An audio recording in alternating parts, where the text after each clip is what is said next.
Yang poin pertama, 1. DPR RI menyepakati menghentikan pemberian tunjangan perumahan anggota DPR RI terhitung sejak tanggal 31 Agustus 2025. Yang kedua, DPR RI melakukan moratorium kunjungan kerja ke luar negeri DPR RI terhitung sejak tanggal 1 September 2025 kecuali menghadiri undangan kenegaraan.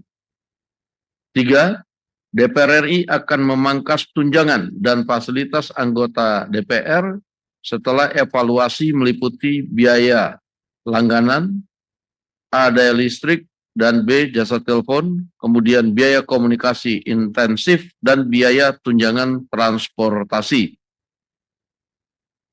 4. Anggota DPR RI yang telah dinonaktifkan oleh partai politiknya tidak dibayarkan hak keuangannya. 5. Pimpinan DPR menindaklanjuti penonaktifan beberapa anggota DPR RI yang telah dilakukan oleh partai politik melalui Mahkamah Partai Politik masing-masing dengan meminta Mahkamah Kehormatan DPR RI untuk berkoordinasi dengan Mahkamah Partai Politik masing-masing yang telah memulai pemeriksaan terhadap anggota DPR RI dimaksud. 6. DPR RI akan memperkuat transparansi dan partisipasi publik yang bermakna dalam proses legislasi dan kebijakan lainnya. Ditandatangani oleh pimpinan DPR RI, Ibu Puan Maharani, saya Sukmi Dasko Ahmad, Pak Saan Mustafa, dan Pak Cucun Ahmad Samsurijal. Itu yang pertama. Adapun sebagai bentuk transparansi apa yang kemudian sudah dilakukan evaluasi dengan total yang akan diterima oleh anggota DPR berupa komponen-komponen tunjangan serta hal-hal lain, ini kami akan lampirkan dan nanti akan dibagikan kepada awak media.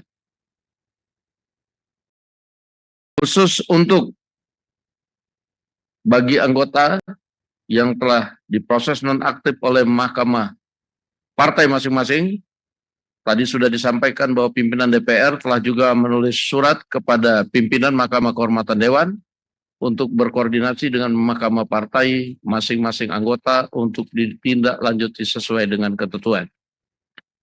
Demikian kami sampaikan dan kami ucapkan terima kasih.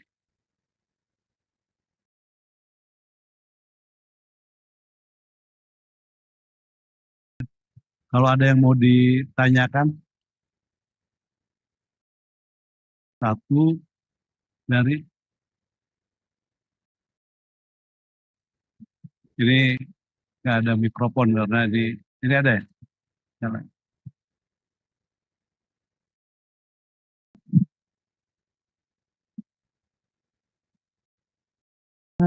Selamat sore Bapak Pimpinan DPR, saya Alvania dari Kompas TV. Hanya ingin mengkonfirmasi terkait tadi yang disampaikan oleh Bapak Dasko, apakah kan statusnya penonaktifan, artinya ada kemungkinan nanti akan aktif kembali atau seperti apa untuk anggota yang dinonaktifkan? Terima kasih. Baik, bahwa pada saat kemarin tindakan preventif yang dilakukan adalah penonaktifan sambil kemudian diproses di Mahkamah Partai, karena penonaktifan itu kan belum dengan proses. Nah, ini sudah diproses. Nah, kemudian kita minta Mahkamah Kehormatan Dewan juga berkoordinasi dengan Mahkamah Partai masing-masing untuk melakukan proses sesuai dengan ketentuan yang ada. Demikian. Ada yang lain? Nah,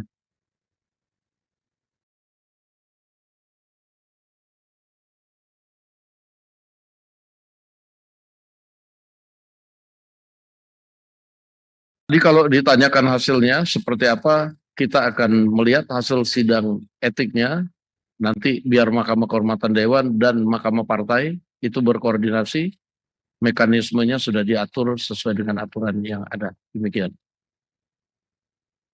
Gimana?